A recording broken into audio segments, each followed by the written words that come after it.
ويبشر المؤمنين الذين يعملون الصالحات أن لهم أجرا كبيرا. السلام علیکم ورحمۃ اللہ وبرکاتہ.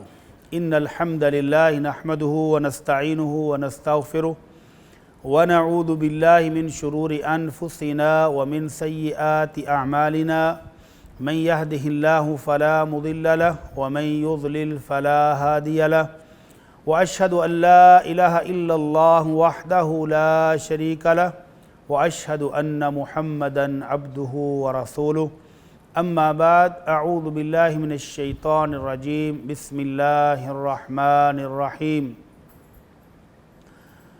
هو اللہ الذی لا الہ الا هو الملک القدوس السلام المؤمن المؤمن المہیمن العزیز الجبار المتکبر سبحان اللہ عما یشرکون. قابل احترام ناظرین، اس وقت آپ دیکھ رہے ہیں پیغام ٹی وی کا ایک خوبصورت تفسیر کا پروگرام تفسیر العشر الاخیر من القرآن الکریم. اس مختصر پروگرام میں ہم آپ کی خدمت میں قرآن مجید کے آخری 3 پاروں کی مرحلہ وار تفسیر، آسان سا ترجمہ اور اہم ترین مسائل پیش کرتے ہیں. پچھلے درس میں ہم نے سورہ الحشر کی آخری آیات کی روشنی میں اللہ رب العزت کے خوبصورت نام السلام کے متعلق چند گزارشات پیش کی تھیں. اللہ رب العزت کے اسماء حسنہ میں سے السلام آپ کی خدمت میں پیش کیا، اور آج آپ کی خدمت میں اللہ تعالیٰ کے 2 خوبصورت نام الصبوح اور القدوس کے بارے میں چند گزارشات پیش کریں گے. قابل احترام ناظرین، اللہ رب العزت کے خوبصورت ناموں کو یاد کرنے سے انسان کی زندگی میں بے شمار تبدیلیاں، مثبت تبدیلیاں آتی ہیں. جو شخص بیمار ہو اور اسے پتہ ہو کہ اس کا اللہ جس کی صفت الشافی ہے وہ پریشان نہیں ہوتا، وہ اپنے رب سے شفا لینے کے لیے رابطہ کر لیتا ہے. جس بندے کو غربت نے چاروں طرف سے گھیرا ہو اور اس کو پتہ ہو کہ اس کا اللہ اس کی صفت الرزاق ہے، وہ الغنی ہے، وہ المعطی ہے، وہ الکریم ہے، تو وہ اپنے رب سے چپکے سے رابطہ کر کے اپنی فقر و فاقہ، اپنی تنگ حالی کو خوشحالی میں تبدیل کر لیتا ہے. قابل احترام ناظرین، جس بندے کو یہ پتہ ہو کہ اللہ اس کا مددگار ہے، اللہ ولی الذین آمنوا، مومنوں کا دوست، مومنوں کا مددگار، اس کا اللہ، اس کا خالق اور مالک موجود ہے، اس کو پھر اپنے بے سہارا ہونے کا احساس نہیں ہوتا، بے یار و مددگار ہونے کا احساس نہیں ہوتا، اسے رشتہ داروں، دوستوں اور احباب کے چھوڑ جانے کا غم نہیں ہوتا.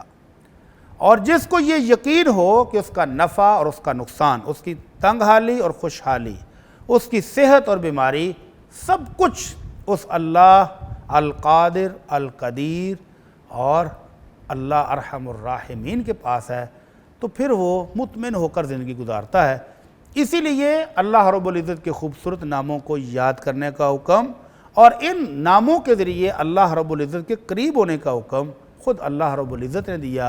فرمایا قُلِ ادْعُوا اللَّهَ أَوِ ادْعُوا الرَّحْمَنَ أَيَّمَّا تَدْعُوهُ فَلَهُ الْأَسْمَاءُ الْحُسْنَى، کہ میرے بندو، تمہارا اللہ، تمہارا الرحمن، جس نام سے چاہو اس کو پکار لو، اس کے بڑے خوبصورت نام ہیں. ان ناموں کے ذریعے اپنے رب کو پکار لو، اس سے مدد لے لو. اور اللہ کے رسول صلی اللہ علیہ وسلم فرماتے ہیں اِنَّ لِلَّهِ 99 اسمًا 100 إِلَّا وَاحِدًا مَنْ أَحْصَاهَا دَخَلَ الْجَنَّةَ. اللہ رب العزت کے 99 نام سارے کے سارے خوبصورت، جو ان ناموں کے ذریعے اپنے رب کو یاد کرتا ہے، اپنے رب کے قریب ہونے کی کوشش کرتا ہے، اپنے رب کے سامنے اپنی اپلیکیشن رکھتا ہے، اپنی درخواستیں جمع کراتا ہے، تو اللہ اس کو اپنی رحمتوں سے نواز دیتے ہیں.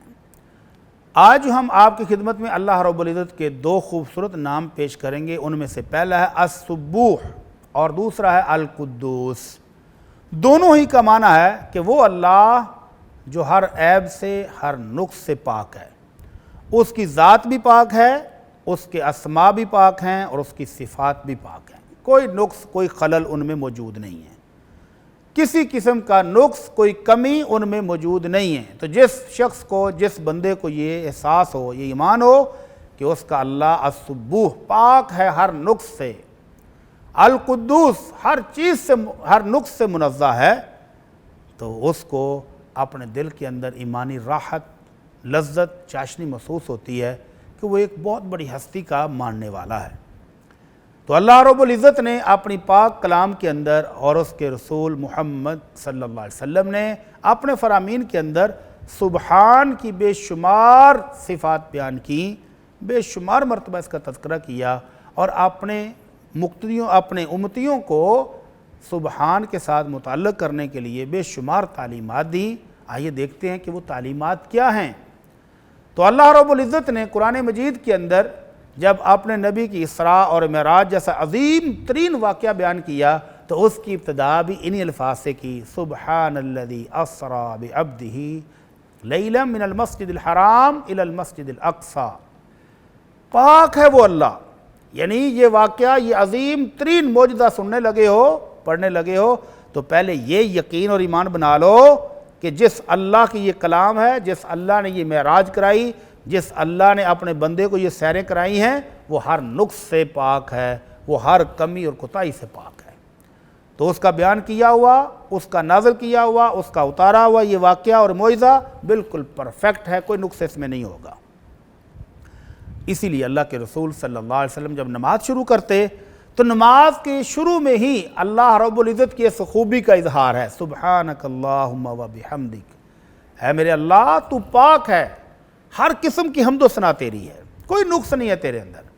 اور جب بندہ اپنے اس مالک کے سامنے کھڑا ہو، اس کو سجدے اور رکوع کر رہا ہو جو ہر کمی سے پاک، ہر نقص سے منزہ ہے، تو پھر اس کی حاجتیں، اس کی ضرورتیں، اس کی مشکلات کا حل اس کو مل جاتا ہے۔ تو اللہ رب العزت جو ہر نقص سے پاک ہے اور خود اپنی یہ خوبی بیان کرتا ہے، تو اللہ رب العزت فرماتے ہیں کہ میری ساری مخلوق میری اس خوبی کا اعتراف بھی کرتی ہے۔ ساری مخلوق جس کی بولی ہم سمجھتے ہیں یا جس کی بولی ہم نہیں سمجھتے، سب کے سب اس کی اس خوبی کا اقرار کرتے ہیں۔ فرمایا تسبح لہ السماوات السبع والارض ومن فیہن، ساتوں آسمان، ساتیں زمینیں اور جو کچھ ان کے اندر ہے، ساری مخلوق اپنے اللہ ارحم الراحمین کی یہ خوبی بیان کرتی ہے کہ اللہ تو پاک ہے۔ سبحان اللہ، سبحان اللہ، اللہ تو ہر نقص سے، ہر عیب سے پاک ہے، کامل ترین تیری ذات ہے، اللہ تیرے خزانے کامل، اللہ تیری صفات کامل، تیرے نام کامل، تیری ذات کامل۔ اللہ میں فقیر، میں ناقص تیرے در پر حاضر ہوں، تو اللہ میری کمیاں پوری فرما دے، اللہ میری ضرورتیں پوری فرما دے۔ تو اللہ رب العزت فرماتے ہیں وَإِن مِّن شَيْءٍ إِلَّا يُسَبِّحُ بِحَمْدِهِ، ہر چیز اس کی حمد و ثنا اور اس کی اس خوبی کا اقرار کر رہی ہے، وَلَكِن لَا تَفْقَهُونَ تَسْبِيحَهُمْ، لیکن تم ان کی تسبیحات کو کہ وہ کس طرح سے پڑھتی ہیں وہ تمہیں پتہ نہیں ہے۔ اور حضرت عبداللہ بن مسعود رضی اللہ تعالی عنہ کہتے ہیں کہ ہم اللہ کے رسول صلی اللہ علیہ وسلم کے معیت میں کھانا کھا رہے ہوتے تھے، اور کھانے کے لقمے سے ان كُنَّا لَنَسْمَعُ تَسْبِيحَ الطَّعَامِ وَهُوَ يُؤْكَلُ، اللہ کے رسول صلی اللہ علیہ وسلم کے معجزات اللہ رب العزت نے اپنے نبی کے امتیوں کو دکھایا کہ آپ کھانا کھا رہے ہیں اور لقمے میں سے بھی سبحان اللہ کی آوازیں آ رہی ہیں کہ میرا اللہ پاک منزہ ہے اور ہر عیب اور ہر نقص سے پاک ہے۔ تو ہر چیز تسبیح کر رہی ہے، ساری مخلوقات تسبیحات کر رہی ہیں، آسمان و زمین اللہ کی اس خوبی کا اعتراف کر رہی ہے کہ وہ سبوح ہر نقص سے پاک ہے، وہ القدوس ہے، ہر نقص سے پاک ہے۔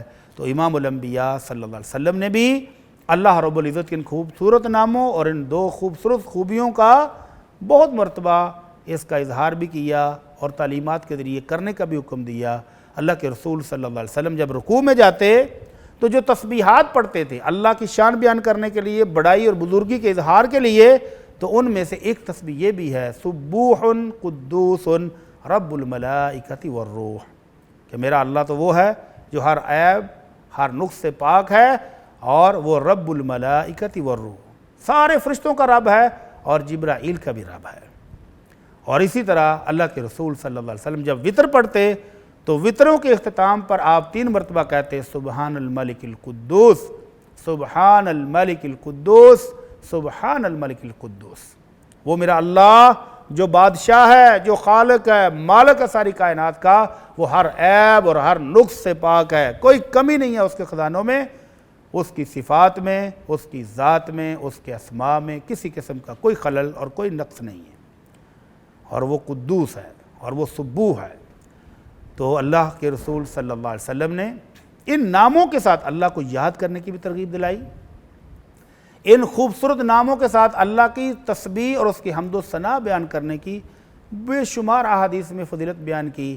ایک تو آپ کی خدمت میں پیش کرتے ہیں، اللہ کے رسول صلی اللہ علیہ وسلم فرماتے ہیں من قال فی الیوم 100 مرہ، جو شخص ایک دن میں 100 مرتبہ کہہ دے سبحان اللہ و بحمدہ، سبحان اللہ و بحمدہ، میرا اللہ پاک ہے، ہر قسم کی حمد و ثنا اس کی ہے، میں اس کا شکر گزار ہوں، حطت خطایاہ وان کانت مثل زبد البحر، اگرچہ سمندر کے جھاگ کے برابر اس کے گناہ ہوں تو اللہ سارے کے سارے معاف فرما دیتا ہے۔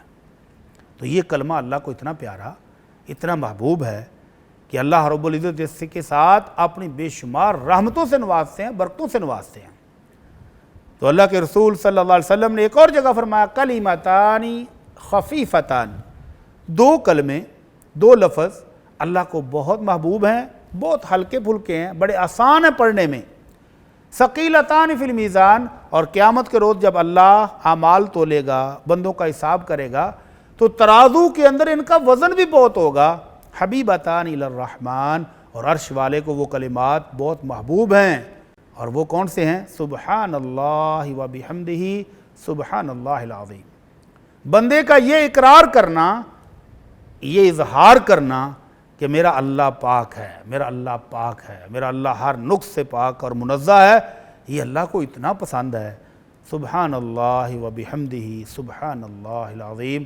اور وہ بندہ کہتا ہے میرا اللہ عظمت والا، ہر عیب سے پاک ہے، چلا چلا کر کہتا ہے، اور کبھی چپکے سے کہتا ہے، کبھی سجدے میں پڑھ کر کہتا ہے، کبھی رکوع میں کہتا ہے کہ میرا اللہ ہر نقص سے پاک، میرا اللہ ہر عیب سے پاک ہے۔ تو جب وہ مالک خالق کو ہر نقص سے، ہر عیب سے پاک مانتا ہے تو پھر اس کی تمام ضروریات، ہر قسم کا نفع اور نقصان اسی سے وابستہ ہے، کسی اور کے پاس جانے کی ضرورت نہیں پڑتی ہے۔ تو اللہ کے رسول صلی اللہ علیہ وسلم نے ان کلمات کو پڑھنے، ان کے ساتھ اللہ کی تسبیح کرنے کی بہت شان بیان کی، کیونکہ اللہ کو محبوب بڑے ہیں۔ ایک اعرابی آیا، آ کر کہنے لگا اللہ کے رسول مجھے کچھ ایسے کلمات سکھا دیں کہ میں اپنے رب کو ان کلمات کے ساتھ یاد کروں، اپنے رب کی خوبیاں بیان کرتا رہوں، مجھے کوئی کلمات سکھائیں۔ تو آپ نے فرمایا تم کہا کرو لا الہ الا اللہ وحدہ لا شریک لہ، کہ میرا اللہ تو وہ ہے جو ہے بھی اکیلا، اور ہر قسم کی میری عبادت، خواہ وہ سجدے ہوں، خواہ وہ نماز، خواہ وہ روزہ، خواہ وہ نظر و نیاز ہو، خواہ وہ صدقہ خیرات ہو، ہر قسم کی عبادت کا مالک اور حقدار صرف اللہ ہے، اس کا کوئی شریک نہیں ہے، وہ اکیلا ہے۔ کہنے لگا جی یہ تو میرے رب کی صفات ہو گئی، میرے رب کی خوبیاں ہو گئیں، اور کچھ فرمائیے۔ فرمایا پھر کہا کرو الحمدللہ رب العالمین، اللہ سب تعریفیں تیری ہیں جو رب العالمین ہے، سارے جہانوں کو پالنے والا ہے۔ اللہ کے رسول اور بتا دیں؟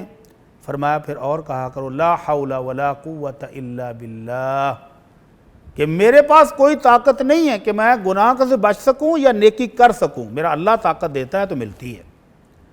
والحمدللہ رب العالمین ولا حول ولا قوت الا باللہ، اور سبحان اللہ، لا الہ الا اللہ وحدہ لا شریک لہ، اللہ اکبر کبیرہ والحمدللہ کثیرہ وسبحان اللہ رب العالمین ولا حول ولا قوت الا باللہ۔ تو یہ کلمات پڑھا کرو۔ تو کہنے لگا اللہ کے رسول یہ سارے کے سارے کلمات میرے رب کی شان، میرے رب کی تسبیحات، میرے رب کے مقام کو ظاہر کر رہے ہیں، تو میں اپنے لیے کیا مانگوں؟ تو آپ نے فرمایا جب تم یہ کلمات پڑھ لو، اپنے رب کی تسبیحات، تحلیلات اور اس کی کبریائی عظمت کا اظہار کر لو، تو پھر اپنے لیے بھی 4 دعائیں مانگا کرو۔ اللہم اغفر لی وارحمنی وعافنی وارزقنی، اے اللہ مجھے معاف فرما دے، مجھے صحت اور تندرستی عطا فرما دے۔ اللہ آخرت کے لیے مجھے جہنم سے بچا لے اور جنت عطا فرما دے۔ اللہم اغفر لی وارحمنی، اللہ گناہوں کو بخش دے، رحم فرما دے، وعافنی وارزقنی، دنیا میں کھانے کے لیے رزق بھی ہو اور صحت اور تندرستی بھی ہو۔ تو اللہ کے رسول صلی اللہ علیہ وسلم نے فرمایا یہ 4 دعائیں فَإِنَّهَا تَجْمَعُ لَكَ دُنْيَاكَ وَآخِرَتَكَ، ان 4 دعاؤں کے اندر تمہاری دنیا اور آخرت کی ہر چیز شامل ہو گئی ہے۔ دنیا میں اللہ نے ہر طرح کا رزق دیا ہو، رہنے کے لیے گھر، بیوی بچے میسر ہوں، کھانے کے لیے رزق موجود ہو، صحت اور تندرستی موجود ہو، تو اور باقی کیا رہ گیا؟ ہر چیز آ گئی۔ اور آخرت میں اللہ گناہوں کی معافی دے دے، بخش دے اور جنت دے دے، تو پھر باقی کیا بچا؟ تو کیا ہے؟ سبحان اللہ رب العالمین، اللہ رب العزت کو پاک ماننا، اس کا اقرار کرنا، اللہ اپنی رحمتوں سے نواز رہا ہے، اللہ اپنی برکتوں سے نواز رہا ہے۔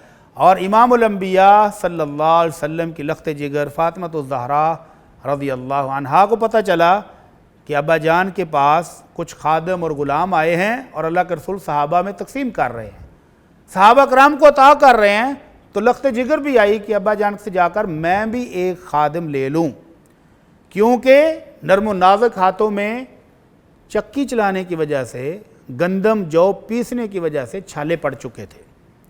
اللہ کے رسول صلی اللہ علیہ وسلم کی خدمت میں پہنچی تو گھر میں موجود نہیں پایا، واپس آ گئیں۔ تو سیدنا علی رضی اللہ تعالی عنہ فرماتے ہیں کہ اللہ کے رسول رات کو ہمارے پاس عشاء کی نماز کے بعد تشریف لائے اور آپ نے بیٹی سے کہا کہ بیٹی لخت جگر تم خادم لینے کے لیے آئی تھی، کیا میں تمہیں اس سے بڑھ کر ایک عمدہ اور اچھا وظیفہ نہ بتا دوں جو خادم کی خدمت سے کہیں بڑھ کر ہے؟ اور وہ کیا ہے کہ جب رات کو بستر پر لیٹو تو 33 مرتبہ پڑھا کرو سبحان اللہ، میرا اللہ پاک، میرا اللہ منزہ ہے، عالی ہے، میرے اللہ کی شان بہت بلند ہے۔ 33 مرتبہ پڑھا کرو الحمدللہ، اور 34 مرتبہ پڑھا کرو اللہ اکبر، اللہ بہت بڑا ہے، سب تعریفیں اس کی ہیں، شکر اس کے لیے ہے۔ تو یہ کلمات پڑھ لیا کرو، تو یہ خادم سے بڑھ کر ہیں۔ خادم جتنی خدمت کرے گا، ان کلمات کا اجر و ثواب، اللہ کی رحمتیں اور برکتیں جو آئیں گی، جو تمہاری صحت کے لیے، تمہاری تندرستی کے لیے، تمہاری خوشحالی کے لیے، تمہارے گھر میں برکتوں کے لیے، یہ کلمات اس سے کہیں بہتر اور اعلیٰ ہیں۔ قابل احترام ناظرین، اللہ کے رسول صلی اللہ علیہ وسلم یہ کلمات پڑھنے کی شان اور بیان کرتے ہیں۔ حضرت ام ہانی رضی اللہ عنہا، اللہ کے رسول صلی اللہ علیہ وسلم کی چچا زاد بہن بوڑھی ہو گئی، اللہ کے رسول صلی اللہ علیہ وسلم پاس سے گزرے تو کہا بھائی جان ذرا بات سنیے گا۔ جی بہن کیا بات ہے؟ اللہ کے رسول میں بوڑھی ہو گئی ہوں، اب لمبے لمبے وظیفے، قرات، تہجد مجھ سے نہیں پڑھی جاتی، تو اللہ کے رسول کو مختصر وظیفہ بتائیں جو میں بیٹھے بیٹھے کر لوں، جو بستر پر لیٹے لیٹے کر لوں۔ تو آپ نے فرمایا سبح اللہ 100 مرہ، سبحان اللہ 100 مرتبہ پڑھ لیا کرو۔ اللہ کے رسول مجھے اس کا کیا فائدہ ہوگا؟ آپ نے فرمایا 100 غلام اسماعیل علیہ السلام کی اولاد سے آزاد کرو، کتنا خرچہ ہوگا، کتنے قیمتی ہوں گے، ملیں گے بھی نہیں ملیں گے، تو اتنا زیادہ اجر و ثواب جو 100 غلاموں کو آزاد کرنے کا ہوگا، وہ 100 دفعہ الحمدللہ پڑھنے سے تمہیں مل جایا کرے گا۔ تو اللہ رب العزت سبوحن، اس کی شان اور اس کی عظمت کا اقرار کریں، اپنی زبان کو ہلائیں، اللہ کا ذکر کریں، سبحان اللہ و بحمدہ سبحان اللہ العظیم، تو اللہ رب العزت اجر و ثواب کتنا دے رہے ہیں کہ 100 غلام اگر آزاد کرو تو ان سے بھی بڑھ کر ہے۔ امام الانبیاء صلی اللہ علیہ وسلم نماز پڑھنے کے لیے صبح گھر سے نکلے تو دیکھا کہ حضرت جویریہ رضی اللہ عنہا اپنے جائے نماز پر بیٹھی ہیں، نماز پڑھ چکی ہیں اور اب اللہ کا ذکر کر رہی ہیں۔ آپ اشراق پڑھنے کے بعد صحابہ کرام سے ملاقات کرنے کے بعد کافی دن چڑھ چکا تھا، جب آپ واپس آئے دیکھا کہ سیدہ جویریہ رضی اللہ عنہا ابھی تک وہیں بیٹھے اللہ کا ذکر کر رہی ہیں۔ تو آپ نے فرمایا ابھی تک ادھر ہی ہو، ابھی تک اللہ کا ذکر کر رہی ہو؟ عرض کی جی ہاں اللہ کے رسول ابھی تک میں ادھر ہی ہوں۔ آپ نے فرمایا تمہارے پاس سے جب میں گزرا تھا تو اس وقت گزرنے کے بعد 4 کلمات 3 مرتبہ کہے، اگر تمہارے کئی گھنٹوں کی اس عبادت، اس ذکر و ذکار، اللہ کی تسبیحات کے ساتھ تولا جائے تو میرے وہ 4 کلمات 3 مرتبہ پڑھے ہوئے ان کا وزن زیادہ ہوگا، اور ان میں بھی اللہ کی تسبیح ہے۔ فرمایا وہ کلمات یہ ہیں: سبحان اللہ و بحمدہ عدد خلقہ و رضا نفسہ و زینت عرشہ و مداد کلماتہ۔ میرا اللہ پاک ہے، میں اقرار کر رہا ہوں کہ میرا اللہ ہر عیب سے، ہر نقص سے پاک ہے۔ سبحان اللہ و بحمدہ، اور سب تعریفیں اس کی ہیں، شکر بنتا ہی اس کا ہے، تمام قسم کا شکر بھی اسی کا ہے۔ عدد خلقہ، میں یہ اقرار، میں یہ تسبیح اتنی بار کرتا ہوں جتنی اللہ کی مخلوق ہے۔ ورضا نفسہ، اور اتنی بار کرتا ہوں جس سے میرا رب راضی ہو جائے۔ سبحان اللہ و بحمدہ عدد خلقہ ورضا نفسہ وزینت عرشہ ومداد کلماتہ۔ میں یہ اقرار اتنی بار کرتا ہوں جتنا میرے رب کے عرش کا وزن ہے۔ میں یہ اقرار اتنی بار کرتا ہوں جتنے اللہ کے کلمات کی سیاہی ہے۔ تو کتنی ہے، نہ کوئی آج تک شمار کر سکا، نہ کر سکے گا۔ اللہ رب العزت کی مخلوق کتنی ہے، کوئی شمار نہیں کر سکے گا۔ عرش الہی کا وزن کتنا ہے، کوئی تول نہیں سکے گا۔ تو اتنی مقدار میں، اتنے وزن کے برابر، اتنی تعداد میں میں اللہ رب العزت کو مانتا ہوں کہ وہ پاک ہے، منزہ ہے۔ تو اللہ کے رسول صلی اللہ علیہ وسلم فرمایا یہ کلمات 3 دفعہ میں نے پڑھے ہیں اور تیری کئی گھنٹوں کی عبادت سے یہ افضل اور اعلیٰ ہیں۔ قابل احترام ناظرین، اللہ کے رسول صلی اللہ علیہ وسلم کو اللہ نے ایک فریضہ، ایک ڈیوٹی، ایک منصب عطا کیا امت کی رہنمائی کا، اور جب یہ مشن مکمل ہوا تو اللہ رب العزت نے سورہ النصر نازل فرمائی اور اس کے اندر حکم دیا فَسَبِّحْ بِحَمْدِ رَبِّكَ وَاسْتَغْفِرْهُ إِنَّهُ كَانَ تَوَّابًا۔ میرے محبوب، آپ کا مشن مکمل ہو گیا، آپ کی ڈیوٹی پوری ہو گئی، آپ کا فریضہ ادا ہو گیا ہے، تو اب اپنے رب کی تسبیحات بیان کریں، السبوح والقدوس کو یاد کریں اور گناہوں کی بخشش مانگیں۔ بلا شبہ آپ کا رب بہت معاف کرنے والا ہے۔ ام المومنین عائشہ رضی اللہ تعالی عنہا فرماتی ہیں کہ اللہ کے رسول صلی اللہ علیہ وسلم پر یہ صورت نازل ہونے کے بعد میں نے اکثر آپ کو سنا کہ آپ سجدوں میں یہ دعا پڑھا کرتے تھے: سبحانک اللہم ربنا وبحمدک اللہم اغفر لی۔ اے میرے اللہ تو پاک ہے، سب تعریفیں تیری ہیں، اے اللہ مجھے بخش دے۔ تو ہمیں بھی یہ کلمات یاد کرنے چاہیے اور اپنے لیے بخشش کا سامان کرنا چاہیے اور اللہ تعالیٰ کی رحمتوں کو حاصل کرنے کی کوشش کرنی چاہیے۔ اللہ کے رسول صلی اللہ علیہ وسلم فرماتے ہیں جس مجلس میں مسلمان بیٹھے ہوں اور پھر اپنی گفتگو مکمل کرنے کے بعد جب اٹھ کے جانے لگتے ہیں تو 3 مرتبہ کو کہہ لے: سبحانک اللہ و بحمدہ لا الہ الا انت استغفرک و اتوب الیک۔ میرا اللہ پاک ہے، سب تعریفیں اس کی ہیں، اس کا کوئی شریک نہیں، وہ اکیلا عبادت کے لائق ہے۔ اللہ میں اپنے گناہوں کی معافی مانگتا ہوں، اللہ معاف فرما دے، تو اللہ اس کے گناہ معاف فرما دیتے ہیں۔ قابل احترام ناظرین، یہ ہے اللہ کا نام السبوح والقدوس، کہ اللہ ہر عیب سے پاک، اللہ ہر نقص سے پاک، اور جو شخص اس نام کے ساتھ اللہ کو یاد کرتا ہے وہ اللہ تعالیٰ کی بے شمار رحمتوں، برکتوں اور بخشتوں کو حاصل کرتا ہے۔ اللہ سے دعا ہے کہ اللہ ہمیں اس نام کو یاد کرنے، سمجھنے اور اپنی زندگیوں میں اس کو لاگو کرنے کی توفیق عطا فرمائے۔ وما علینا الا البلاغ المبین۔ إن هذا القرآن يهدي للتي هي أقوم ويبشر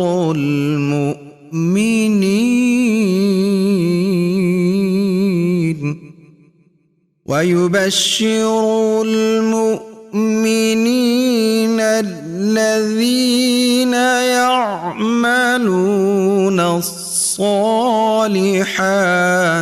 أن لهم أجرا